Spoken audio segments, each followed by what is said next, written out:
Hey you guys, welcome back to the channel PHYSICSSIRJEE, and here we are in PHYSICSSIRJEE Originals, and I've brought forward to you the solution to the practice problem that I have given in the last resolved video, right, in which we discovered the location of the optical center of a thick converging lens. So as a practice problem, I did ask you at the end of that video 4 questions as a comprehension regarding the optical center of a diverging lens. It was a nice little tricky question followed by 4 problems, and a lot of students were requesting for the solution of this. And also it's a happy occasion that this is also incidentally the QOTD-100 on our PHYSICSSIRJEE Discord server. Question of the day, the number 100 question. Okay, so I'm very excited to present to you this particular video for more than one reason. So let's move forward, and I'll also give you the link for that resolved video through which this concept was discovered. So for those students who are coming to this channel for the first time, I'll give you the past history of that particular video also. Okay, so let's scout through the problem statement first. Yeah, here's the problem statement for those who have missed the last part of the previous video. Some small changes I have made on the request of some of the students who have tried the question is that in the older question, there was no direction of x-axis mentioned. So some students were confused whether the x-axis has to be taken towards left or right. And one more thing, I have changed the option in this particular thing. The sign of one of the parameters has been changed. So apart from that, not much change in the concept. So in case you're new and you want to give it an unbiased try, I would request you to pause the video here and read the question. Take 5 to 10 minutes to solve. There are 4 questions actually, so 3 of them are presented in this slide and the 4th one is in this next slide. Okay, right, so let me go forward and give you a formal reading. A light ray has been found to be undeviated after passing through a concavo-convex lens of radii of curvatures 20.20 centimeters and 20.21 centimeters. Its thickness in the middle is OA is equal to 0.1 centimeters. Take O as the origin of coordinates and principal axis as x-axis, with x-axis directed towards right as the positive direction. The light ray, when traveling through the medium of a lens, is given by the equation this one. So this part, middle part, when it is traveling through the medium, the equation of this thin light looking ray has been given by this coordinate geometry equation, where x and y, please remember, are taken in centimeters in this equation. So answer the following questions. The value of A for that condition, that this particular ray just before to just after it is undeviated, is how much? And second question requests you to calculate the value of B in SI units. And another line by the equation, let's say capital A x plus capital B y plus 220, follows the same rule as in the question as the original line. That means what is the rule? The rule should be, again, it should be a different line maybe, but it should follow the idea that it should be undeviated when it comes back to the air. So for that, what should be the conditions or relations between the small and capital A and small and capital B were the options that were mentioned in the third question. And the fourth one, let's say the red colored ray is replaced by a blue colored ray. That means the wavelength obviously is changed. And let's say this new equation, again, it follows the same property of being undeviated. And for example, for that to happen, the value of A has to be changed to, let's say, A prime. Then what should be the relationship between the old value of A and the new one for the blue ray? Again, 4 options have been mentioned. Okay, right. I hope you have given it a fair try. I'll move forward with the concept, right? Before we do that, you need to understand one simple request from my side. Okay, so now this has become a bit tedious for me because the number of likes for the video and the subscribers are going down fast, and some of the students have been requesting me through the comment section and emails, why is the frequency of the videos going down? I think right now it is down to 1 per only 1 week. And the idea was very simple. Right at the start, when I was requesting for the likes and all that, I told you the YouTube algorithm recommends videos based on the likes to the video. So if the likes are not reached, then I have to actually look forward to slowing out the videos in the channel and slowly maybe phasing out and ending the videos on the channel. Okay, so I'm not going to close the channel, but the frequency is now going to get hit even more. Maybe I'm planning for 10 videos sorry, one video for 10 days till the likes actually start coming up. Now there is a solution for this because we need to be very honest with each other. If you are not liking a video, there could be two reasons. One, either you are lazy and you don't want to give a like, which I think is wrong, and you should be. Once you get something out of the video and you did enjoy the video, if someone is requesting you for a free like, which helps his or her channel, I think you should oblige.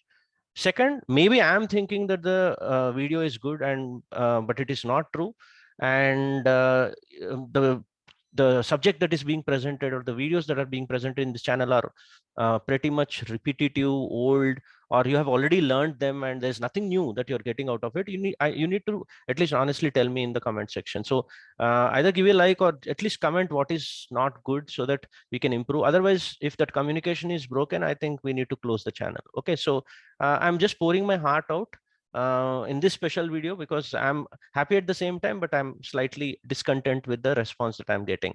Okay, so I hope everything is fair once we are honest with each other, and I hope for the best for the channel and for both of us. Okay, so with that out of the contention, so for those who are new to this channel and this concept of optical centers location, we have already done a previous resolved video, and the link of that is in the description below or the I button above, wherein we located the optical center for a thick lens.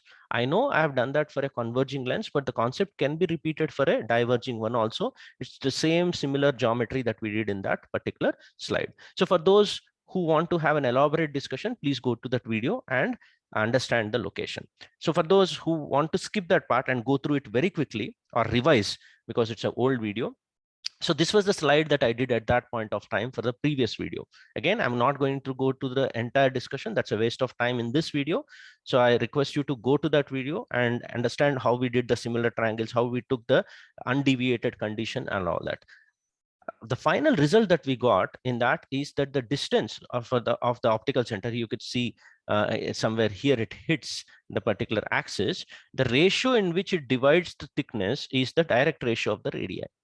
Now, the same concept can be actually applied to a concave lens. Okay, so the conclusions that we brought from that previous video, that the direct ratio division of the optical center of the thickness. And second important point property is that in this particular ratio, we never found a refractive index or the angle of incidence dependence. Okay, all this for paraxial understanding that I explained in that video. So keeping those things in mind and applying a similar concept to the concave lens here, we should realize that OP by PA should be the same R1 by R2. Only difference, if you draw a careful ray diagram, let's suppose extend the diagram that is given in the question, and this is the line that is traveling inside the medium. If I had extended it, it actually would have gone to hit the x-axis or the principal axis outside the lens.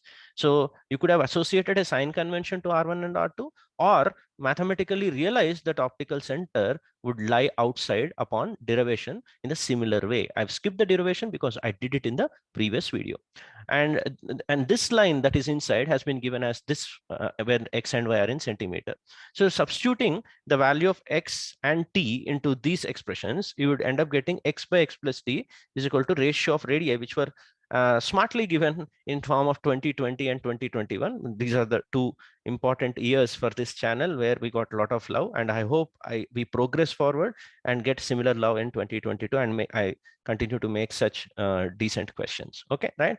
And in terms of millimeters, because remember the thickness was only 1 millimeter. So if you convert everything into millimeters, you realize the value of x is slightly far away for the small thickness, and it is going to be this many millimeters. So once the value is converted to centimeters, because in this substitution, I need to get everything in centimeters, minus c by a, ax plus by plus c is equal to 0, minus c by a would be the value of the x-intercept. Okay, minus c by a would be the value of x-intercept, and that's what I have written, and is equal to minus, because I've already told you that this side is positive x-axis, so x-intercept here is a negative quantity, so this I've substituted with a minus sign here. A comes out to be 10 centimeter inverse, but he requested it in SI units, therefore it should be a positive 1000 meter inverse. We'll go back to the question and mark the correct option after we solve the next 3 questions, and that's what we are going to do in this slide. Okay, so realizing the facts about the optical center, you should realize that the optical center has nothing to do with the angle of incidence and also has nothing to do with the wavelength or the refractive index of light. It is same for all the light rays starting from any point, as long as they want to go undeviated.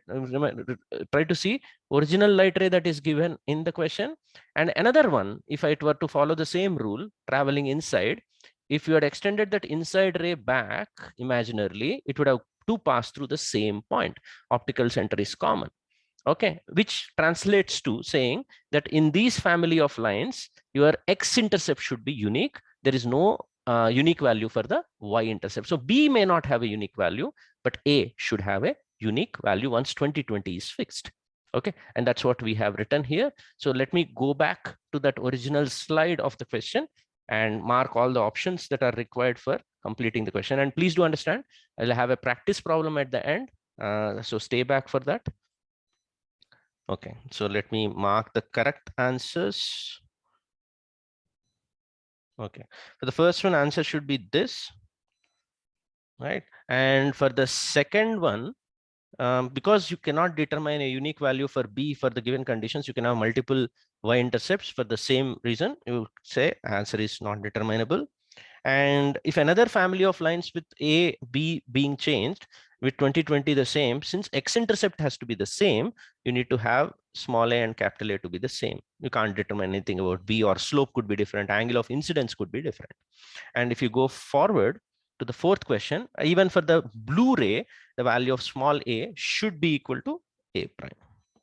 Remember, focal length or focus of a lens will depend on the wavelength of light that is being used or refractive index, whereas now you realize the optical center doesn't. And that's a very interesting and important concept for your IIT JEE Advanced. Okay, so I hope you like this and you're waiting for the practice problem. So let's go ahead. So before I present to you the practice problem, one small thing to say to the new students who are reaching to this channel, there are multiple ways of connecting with this particular channel in other platforms. There's a Discord server where students discuss their doubts, also along with a Telegram channel.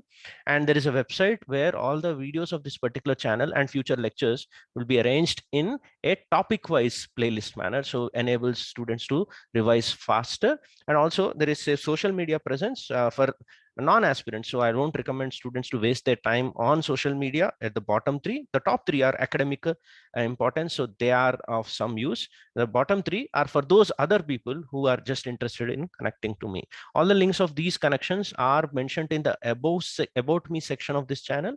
Please go there, scroll down, explore all the links which are relevant to you. Okay, as I said, the website name is www.PHYSICSSIRJEE.in, in which you will find the chapter wise playlist. Okay, so explore that too. This is the practice problem I was talking about. Again, a small angle of incidence. This is exactly not related to the optical center and all that. I just wanted to give a problem on a small angle incidence. And I picked this problem because recently this appeared in one of our AITS exams in our weekend tests for our students, offline campus. And a lot of students got actually this question wrong. So it's a simple question, but in an exam situation, it would be nice. So don't take more than 2 to 3 minutes to solve this, and comment your response also along with the timestamp of the video. Timestamp is important so that I can respond. Once the video becomes old, it will be easier for me to navigate and answer your doubts with timestamp. Okay, so I'll answer this in the AITS Select series if you struggle to get the correct answer. And all the subtopic playlists of optics, there are multiple playlists like RAYOPTICS. I've separated into few, wave optics and all that. I have made the playlists and description below. They are existing, so please explore them if you're new to this channel. Regarding Discord server, for those who are new to the Discord idea and how it should be used, I've made a video tutorial on how you actually get the maximum usage of it from the PHYSICSSIRJEE official Discord server. A lot of aspirants have already joined and reaped benefits out of that. So 3K plus subscribers right now as I am recording this video. And most of them are serious aspirants. So if you're not serious, please don't join. Okay, right. And the link of the video tutorial is in the description below or the I button above. Please explore and enjoy. And apart from the PHYSICSSIRJEE originals, there are many more parallel series running in this channel. There is a very organized outlook to this channel of providing different category students what they need. So apart from these four, there are other series. Links of all those playlists are in the description below. Please explore them. If you are new, try to watch 3 to 4 videos in maybe 1.25x speed, 1.5x speed. Try to note down things before you move on to your JEE advanced exam. So a lot of questions and concepts have been picked up from this particular channel in the past. It should be helping you and stay ahead of the competition. So one last request, again, humble one. So please take a look at that. Have a generous mind to actually provide a like to this important videos and try to save the channel. And if you find all of this is useful, try to subscribe to it. Okay. And thanks a lot for staying this long and putting up with me, and see you in the next video.